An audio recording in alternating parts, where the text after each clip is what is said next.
Good morning. In this chapter, we have so far covered three headings, that is French Revolution, the making of nationalism in Europe, the age of revolution. Today, I'm thinking of finishing this chapter, so I will cover up the rest of the three remaining headings. The first one we will be going for is the making of Germany and Italy. The next one, visualizing the nation, and finally nationalism and imperialism.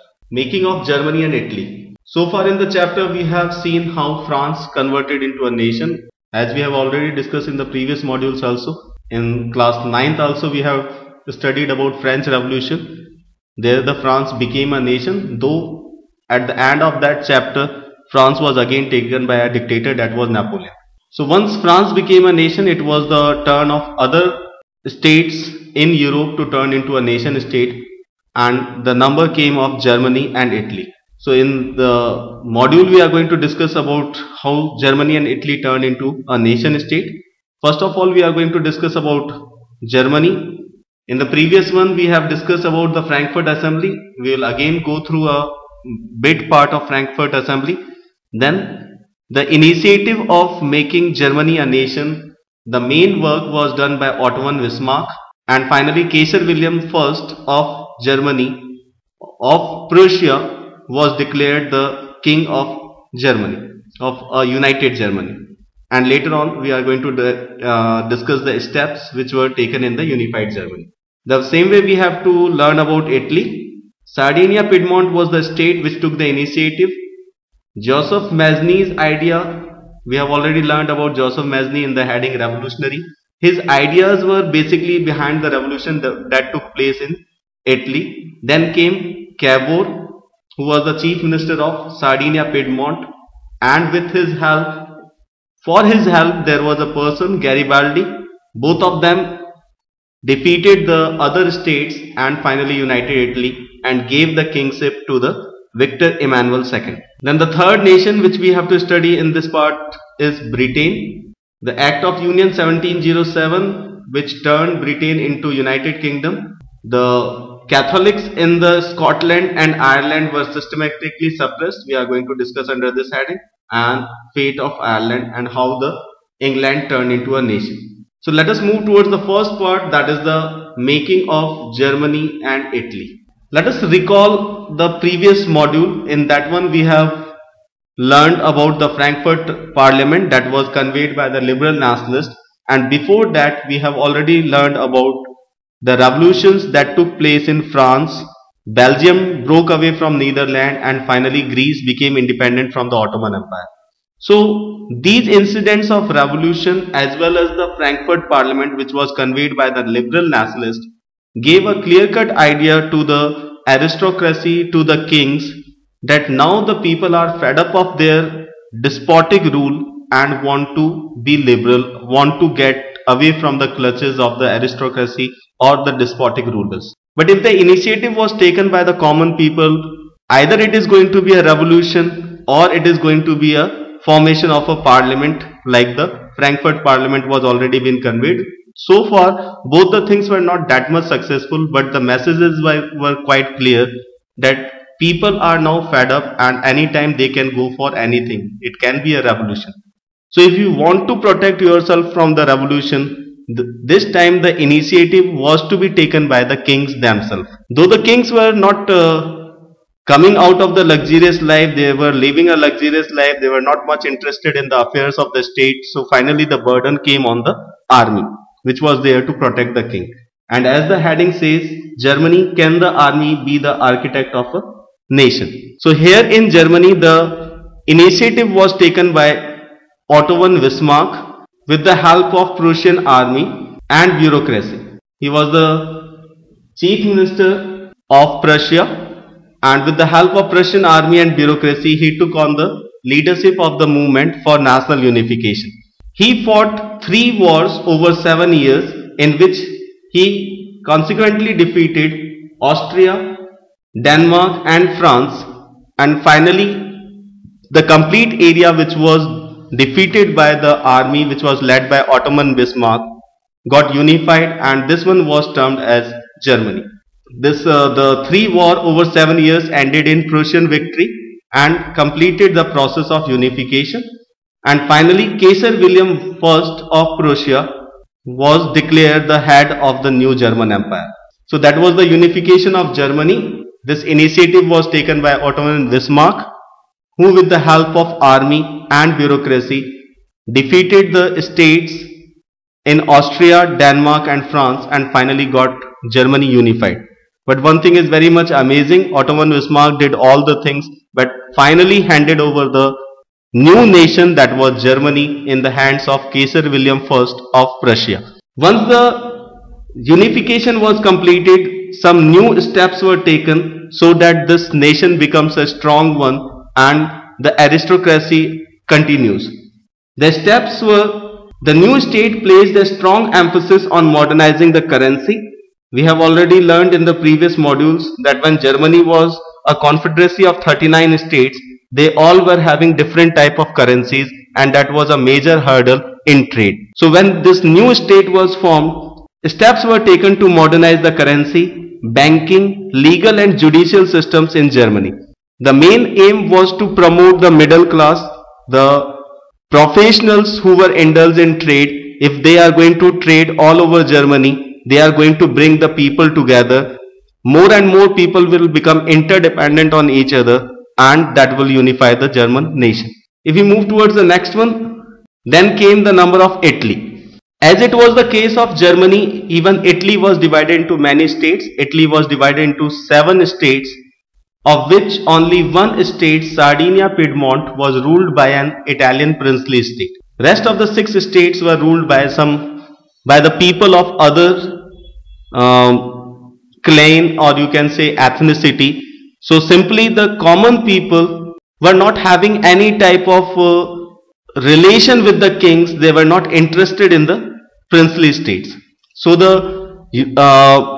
what you can say, the initiative was to be taken by Sardinia Piedmont because people were expecting Sardinia Piedmont to go for the unification. Main cause behind it was ruled by an Italian princely state. People were finding something common between them and their princes. Initially a unification program was initiated by Joseph Mazzini.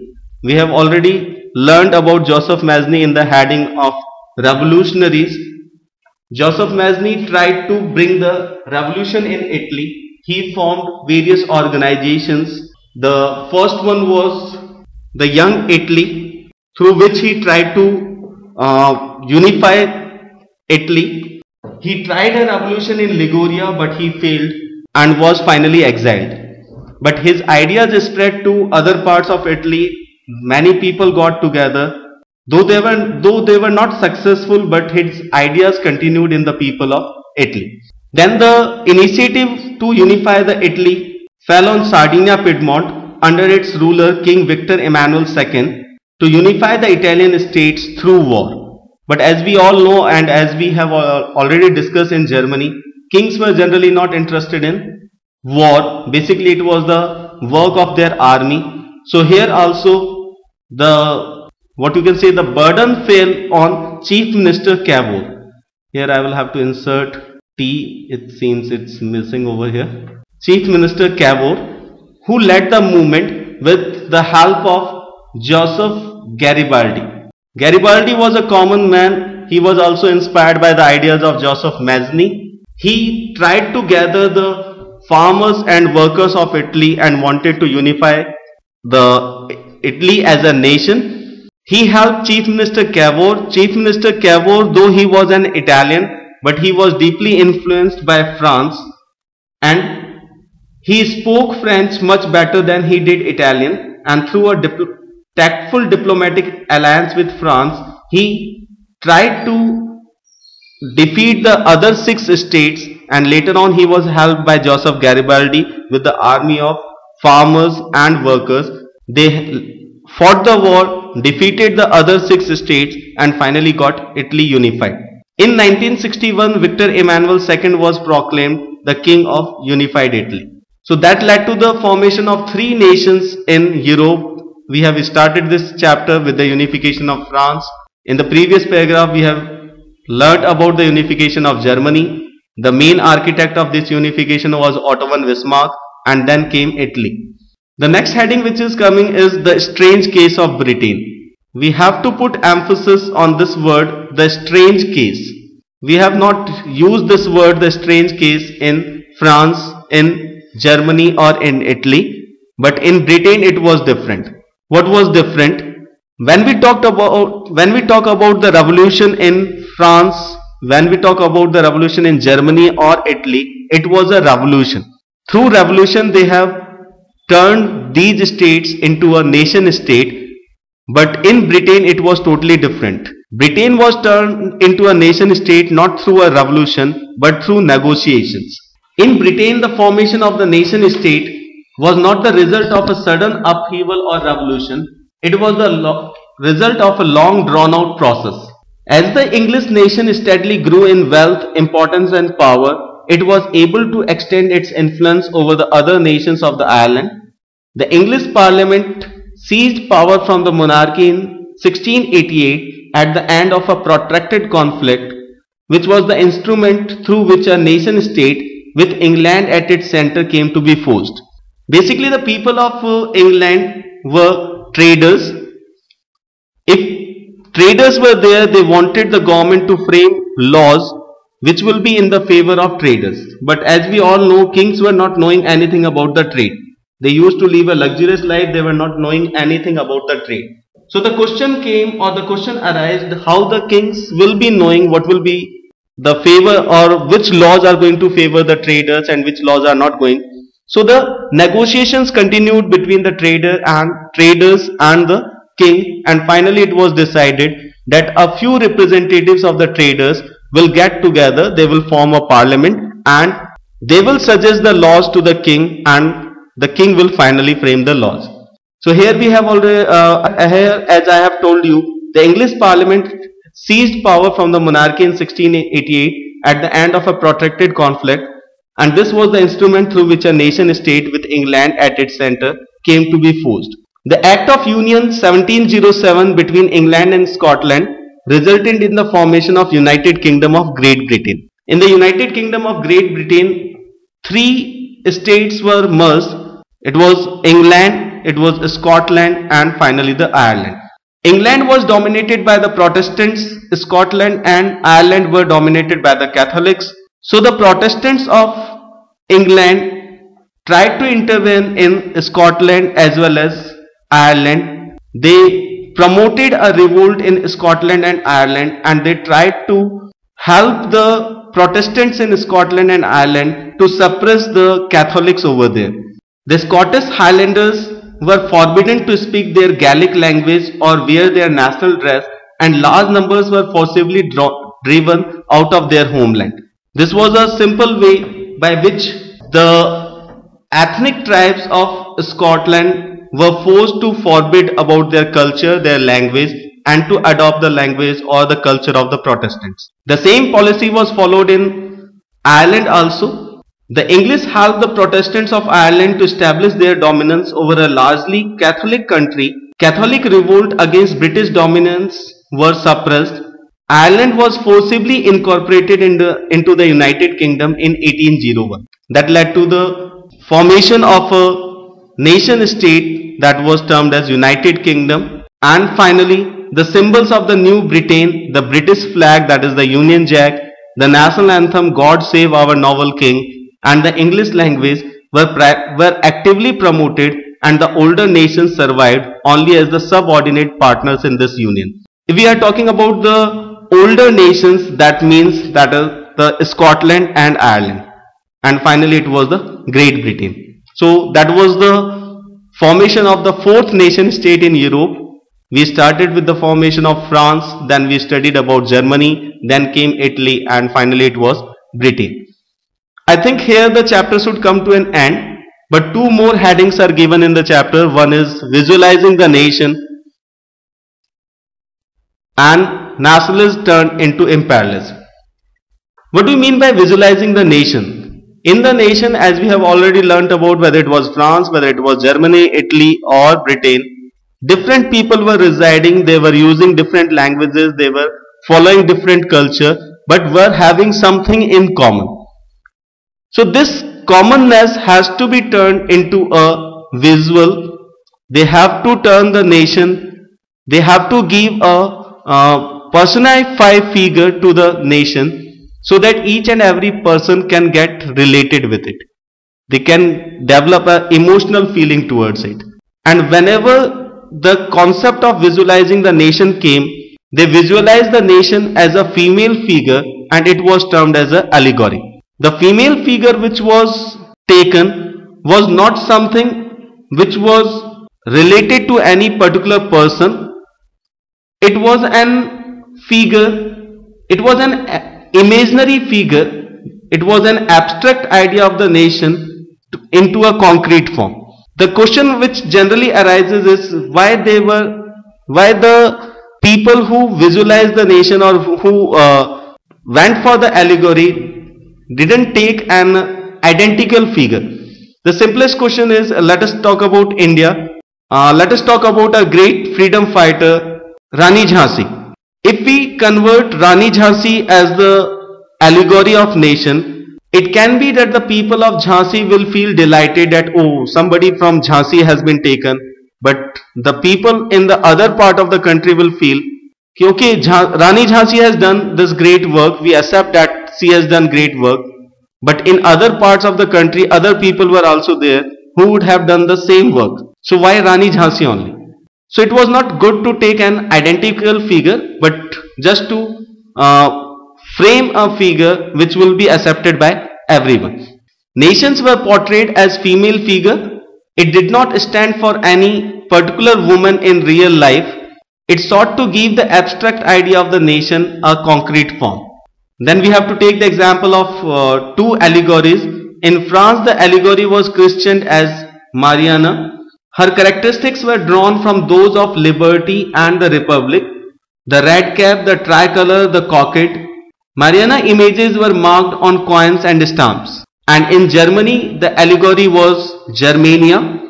Germania wears a crown of oak leaves as the German oak stands for heroism. Many a time students ask me that why the nation was visualized as a female figure only, or why the allegory was taken as a female figure only. The simplest thing which I understand is there is a personal relation, there is an emotional relation between mother and her children. The children are emotionally attached to the mother, and mother can do anything for her children. So this type of attachment has to be developed between the nation and its children. Generally it happens that in a family, mother takes care of the complete family. All the people are emotionally attached to the mother. She does all work for the family. Even if she has to suffer a bit, she doesn't complain. She is willing to do anything for her children. And even the children are very much attached towards the mother. They don't feel this type of attachment to any other person.